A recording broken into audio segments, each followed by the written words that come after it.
Welcome everyone to our next episode of our weekly talk show, Informally Formal, where we try to bring you topics of personal, national, as well as international interest. Our today's topic is infrastructure. We have someone very important to discuss this subject with us. He was the president of Dhaka Chamber of Commerce and Industry several terms. He's currently the chairman of BUILD. I would like to welcome you, Abul Kasem Khan. Welcome to our talk show. Hi, Akbar. Good to be here. You've been part of the industry scene here in Bangladesh for decades, and your family lineage as well. Your father, your grandfather, they're all part of the Bangladesh landscape. So I can't think of anyone better than yourself to talk about infrastructure issues. And I know this is something that is also very close to your heart. So my first question is, how would you see the landscape, the infrastructure landscape in Bangladesh? Abul Kasem, over to you. Thank you, Akbar. See, in any development cycle of a country, infrastructure plays the most important role to accelerate its development pace. And what we have seen in the regional context, if you take into account the ASEAN countries, also if you take into consideration Japan, Korea, and China, they have heavily invested into infrastructure during their growth period. So Bangladesh is no different. Bangladesh needs to accelerate its infrastructure development or infrastructure investment to not only grow faster, but also to attract investment and improve its prosperity. So in terms of Bangladesh, currently we are not at par with many countries. We are quite behind. And this is where we have tried to inform the policy planners that Bangladesh needs to increase its infrastructure investment. Currently, the infrastructure to GDP investment in Bangladesh is about 3.6%. Usually, it should be around 6 to 8%. If you see China, South Korea, they have invested about 10% of their GDP for the last 30 years in infrastructure investment. So, and you see South Korea and the Chinese infrastructure quality, you know, they are very efficient, they are very modern. So Bangladesh needs a very modern infrastructure network, from ports to roads to logistics. Everything needs to be upgraded. Our infrastructure is quite backdated. So this is something which needs to be done, and it is part of a development cycle of any country. And Bangladesh needs to get those kind of investment into infrastructure. Absolutely. Abul Kasem, you kind of answered my second question. I was going to ask you, comparable countries in the region, or for that matter, anywhere, in their development cycle that Bangladesh is going through, the kind of infrastructure investment that they had done. So you kind of answered that question for me. But let me now just move on then. Bangladesh, as you know, we graduated to a lower middle income country at the end of 2015 with our stated goal to get into an upper middle income country in 2021 and then to a developed economy in 2041. Now, we are all very excited about these goals, but as you would very well know, that infrastructure would be at the core of all these achievements. Businesses cannot really achieve if the infrastructure is not in place. Your views on it, Abul Kasem? Your views on the infrastructure, and you could go into my other question that I was going to ask you is the financing. You know, how do we go about financing the kind of infrastructure that you are advocating? Akbar, as you know, Bangladesh is considered one of the fastest growing nation. And we are growing quite fast, only due to the COVID situation. We hope it's a temporary situation. Bangladesh would revert back to its growth trajectory. Here, infrastructure, as I mentioned, plays a very important role. And given Bangladesh's goal to achieve middle income status and in fact SDG, and to be a developed country by 2041. These goals are very much associated with good infrastructure. And when I say good infrastructure, meaning efficient infrastructure. So therefore, these targets that have been set by the government needs to be backed up by good infrastructure. And if you see all the, as I mentioned, that most of the countries in their development cycle did benefit from good infrastructure, and that made them competitive. And if you see Bangladesh's current competitiveness in infrastructure, including logistics, we are quite far below the ranking system. So this is where something which is probably having an impact on our FDI, on our competitiveness. We are competitive in certain areas, but we are not competitive in the infrastructure side. So our supply and infrastructure is also quite not very competitive. So this is an area where the government is focusing, and over the last 10 years, under the leadership of the Honorable Prime Minister, infrastructure has received a lot of importance, no doubt. But we need to improve from that foundation and move further to 6-7% investment, infrastructure investment to GDP. And this is the main challenge for Bangladesh, because we are a developing country, no doubt, and we are having resource limitation because of our economy. That is okay, but we have opportunities for the private sector to invest in infrastructure. And this is where I think the government needs to structure policies and programs so to bring into not only local investment, but also foreign investment. And as you know, we have the public-private authority established, I think, a couple of years ago. But unfortunately, we are not seeing good results from these from the PPP projects. And that is where I think we need to work on.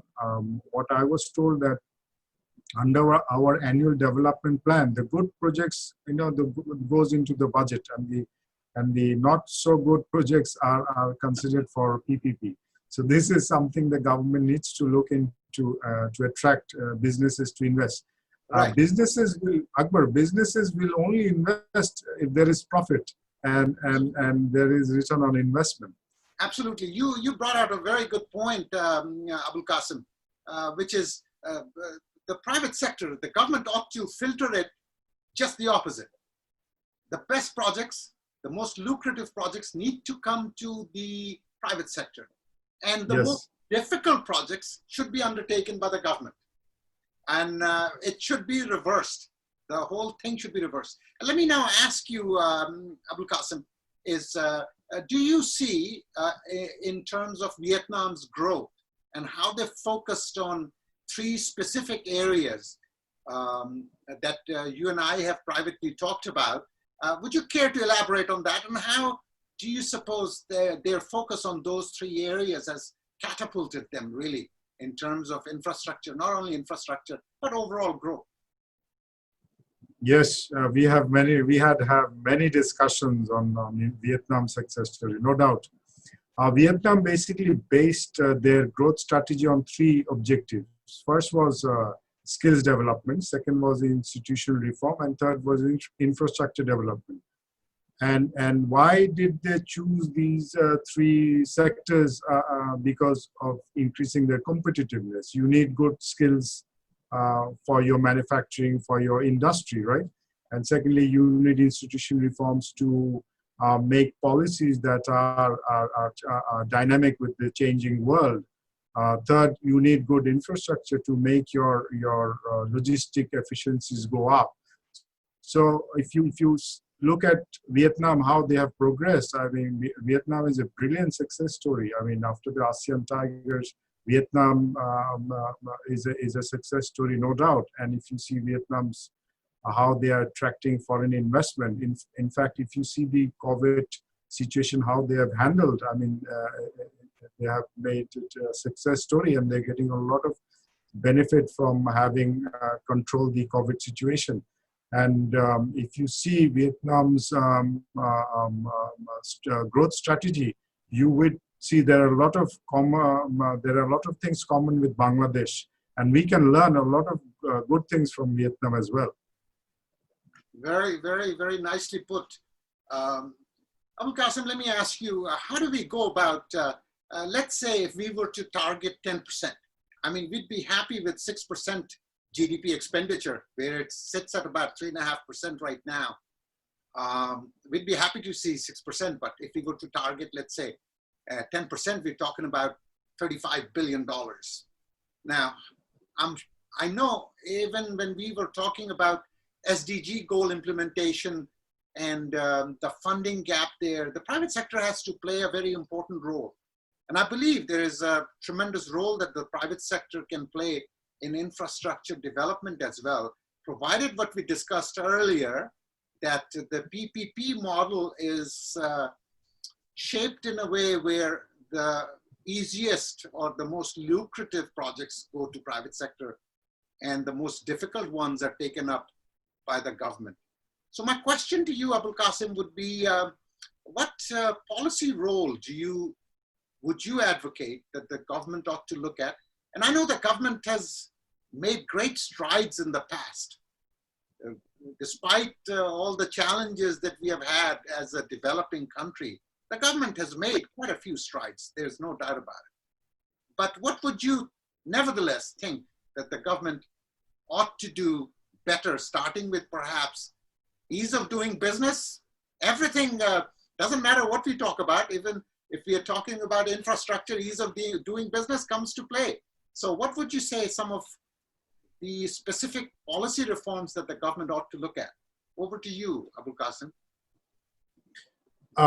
If you take into account the requirement that Bangladesh needs, I'll just give you a figure. If you take, say, 6-7% of your GDP, you need to invest in infrastructure. You're talking about a huge amount of money to be invested. So I'll just give an example. Now we are investing about $6 to $8 billion, and we require about $18 to $20 billion in investment into infrastructure. And if you take into account a 10-year span, then you're talking about close to, we estimated a figure of $320 billion into just infrastructure. Bangladesh. It's a huge figure.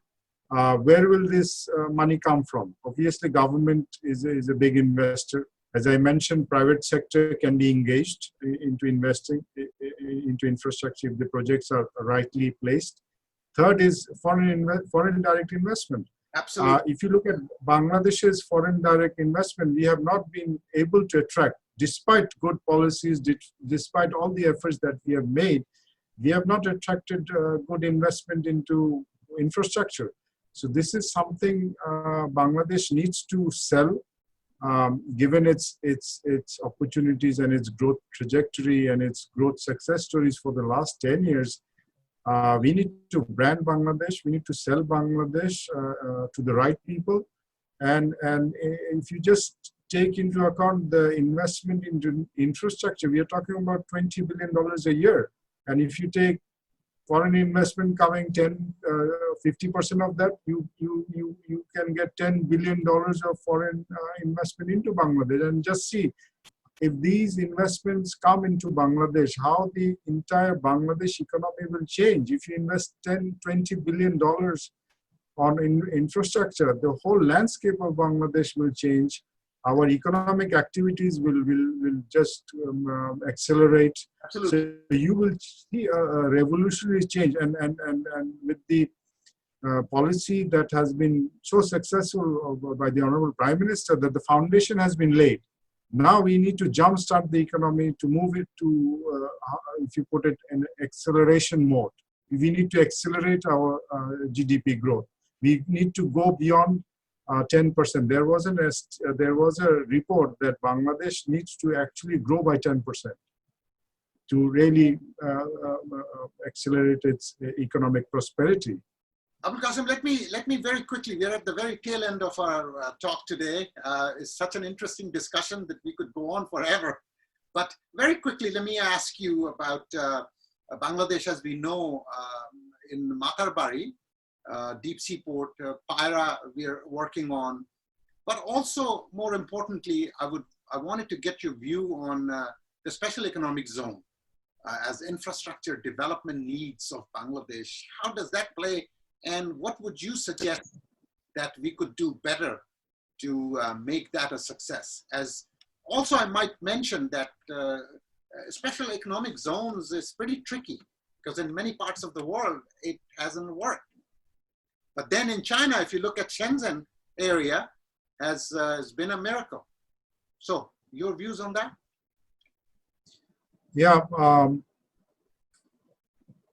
SEZs are in important, they need to play an important role in the industrialization and the economic development of Bangladesh. And therefore, the Honorable Prime Minister has given this policy. And as you rightly mentioned, SEZs have been very successful in China, but there are also SEZ failures elsewhere. So you have to have the right kind of strategy and policies looking into the SEZs.